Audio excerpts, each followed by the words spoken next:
Hello everyone, Shamsunnahar blog channel থেকে আরেকটি recipe নিয়ে তোমাদের সামনে চলে এলাম। বন্ধুরা, আমার আজকের রেসিপি দেশি মুরগির পাতলা ঝোল। এটা আমি পেঁপে দিয়ে তৈরি করলাম। তো ঘরে যদি অসুস্থ কেউ থাকে বা ছোটো বাচ্চা থাকে, তাদেরকে এই রকমভাবে রান্না করে দিলে তাহলে নিশ্চিন্তে খেতে।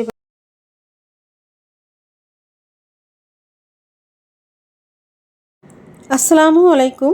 এখানে দেখো আমি কয়েক টুকরা মাংস নিলাম, একটু সামান্য কলিজা নিলাম। অল্প করে রান্না করব, তো এটা হচ্ছে রুগীর খাবার, তার জন্য সামান্য মশলা দিয়ে অল্প মশলা দিয়ে রান্না করব। তো এখানে দেখো আমি পেঁপে কেটে নিচ্ছি, আর একটা পেঁয়াজ, দুইটা কাঁচামরিচ, সামান্য সামান্য একটু একটু মশলা আছে, সামান্য এক চামচ দিব সব কিছুর। তো দেখো এখানে আমি একটি কড়াই চুলায় বসিয়ে দিলাম আর দিয়ে দিচ্ছি পরিমাণে কম, অল্প তেল মশলায় রান্না করব আজকের রান্নাটা। একটা তেজপাতা দিয়ে দিলাম, দিয়ে দিব 2-3টা এলাচ, তারপরে এক টুকরো দারচিনি, আর বেশি কিছু গরম মশলাটা, গোলমরিচ এইগুলা দেব না। তো দেখো আমি দুইটা এলাচ দিয়ে দিলাম, এক টুকরা দারচিনি টুকরো করে দিলাম, এতে ফ্লেভারটা ভালো আসবে। এখন একটু নেড়ে চেড়ে সুন্দর একটা সুগন্ধ বের হয়ে গেলে দিয়ে দিচ্ছি এখানে আমি পেঁয়াজ কুচি। একটা বড় সাইজের পেঁয়াজ আমি এখানে কুচি করে নিছি। এখন এটাকে একটু নেড়ে চেড়ে নিব, তারপরে এখানে বাকি মশলাগুলো দিয়ে দেব। তো একটু পেঁয়াজটাকে ভেজে নিই, তারপরে আমি বাকি মশলাগুলো এখানে ইউজ করব।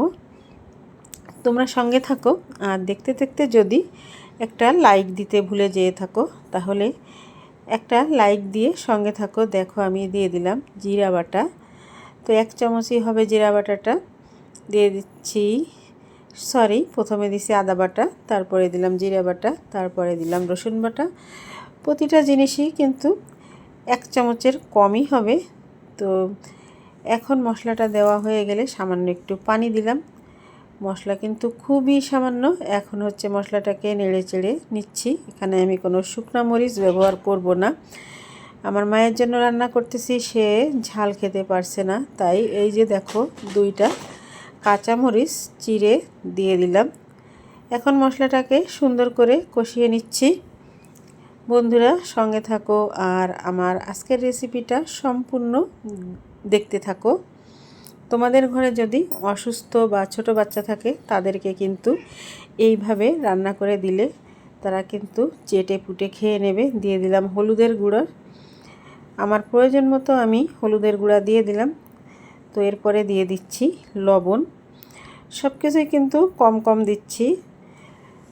তো আবারও কিন্তু হলুদ আর লবণ দিয়ে মশলাটাকে সুন্দর করে কষিয়ে নিচ্ছি।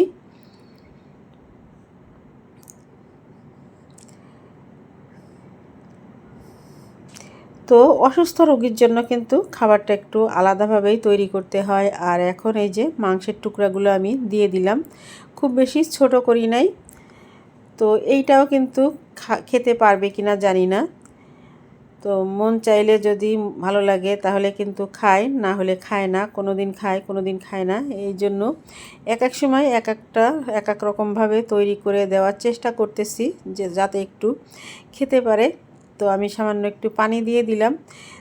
যেহেতু তেল মশলা কম, মাংসর পরিমাণও কম, তাই একটু পানি দিয়ে সুন্দর করে এটাকে কষিয়ে নিতে হবে। আর হচ্ছে মাংসটা যাতে একেবারে শক্ত না থাকে, যাতে সে খেতে পারে, সেইভাবেই সিদ্ধ করতে হবে। এর জন্য পানির পরিমাণ কিন্তু একটু বেশি দিতে হবে। দেখো মাংসটা কষানো হয়ে গেল, মাংস থেকে কিন্তু তেল বেরিয়ে আসছে। এখন কষানোর এই পর্যায়ে দিয়ে দেব পেঁপেগুলো। তো পেঁপেটা কিন্তু আমি আগে থেকে ধুয়ে রাখি নাই। পেঁপে তরকারিটা কেটে ধুয়ে রাখলে কিন্তু সেটা কেমন জানি একটা উপরে পর্দা পড়ে যায়। তোমরাও খেয়াল করে দেখো যে পেঁপে কেটে যদি তোমরা পানিতে ভিজিয়ে রাখো, তাহলে কিন্তু পেঁপের উপরে একটা পর্দা পড়বে। তো কখনো পেঁপে কেটে ধুয়ে রাখতে হয় না। তরকারিতে যখন রান্না করব, সাথে সাথে পানি দিয়ে ধুয়ে তুলে দিয়ে দেব।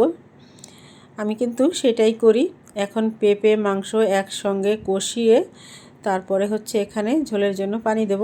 আমি কিন্তু এই পেঁপে মাংস কষানোর সময় যেহেতু মুরব্বি মানুষ, অসুস্থ মানুষ খাবে, তার জন্য কিন্তু আমি এই কষানোর সময় আরও কিছুটা পানি আমি দিয়ে দিছিলাম, দিয়ে ঢাকা দিছিলাম। ওটা কিন্তু স্কিপ হয়ে গেছে। দেখো পেঁপেতে কিন্তু এখনও সামান্য একটু পানি আছে। আমি কিন্তু পানি দিয়েই কষিয়ে নিয়েছি। তো দেখো এখনও কিন্তু পেঁপেটা সিদ্ধ হয়নি। আর পেঁপে জিনিস কিন্তু মাংসে দিলে মাংসটা তাড়াতাড়ি কিন্তু সিদ্ধ হয়। অনেক সময় আমরা খাসির মাংস, গরুর মাংস রান্না করার সময় মাংসের ভিতরে একটু পেঁপে কেটে দেই, যাতে করে তাড়াতাড়ি সুন্দরভাবে সিদ্ধ হয়ে যায়।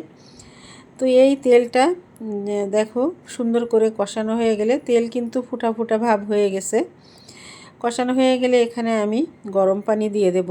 আমি তরকারিতে সবসময় গরম পানি ইউজ করি।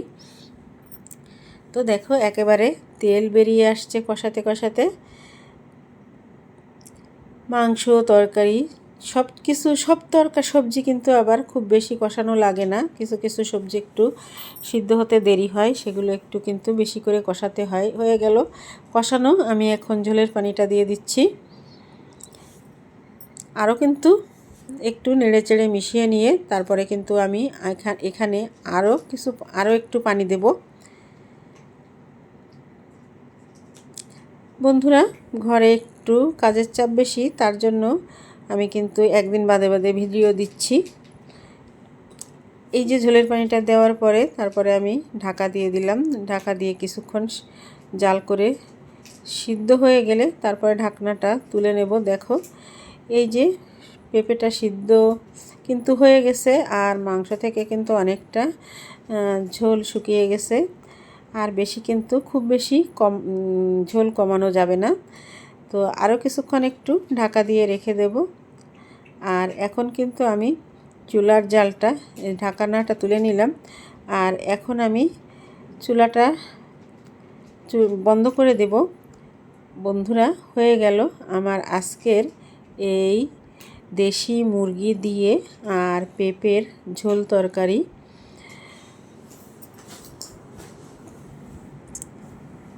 হয়ে গেল। কেমন লাগলো আজকের আমার এই পেঁপের তরকারিটা অবশ্যই কমেন্টের মাধ্যমে জানাবে। এখন আমি কিন্তু একটা সার্ভিং বোলে ঢেলে নিব।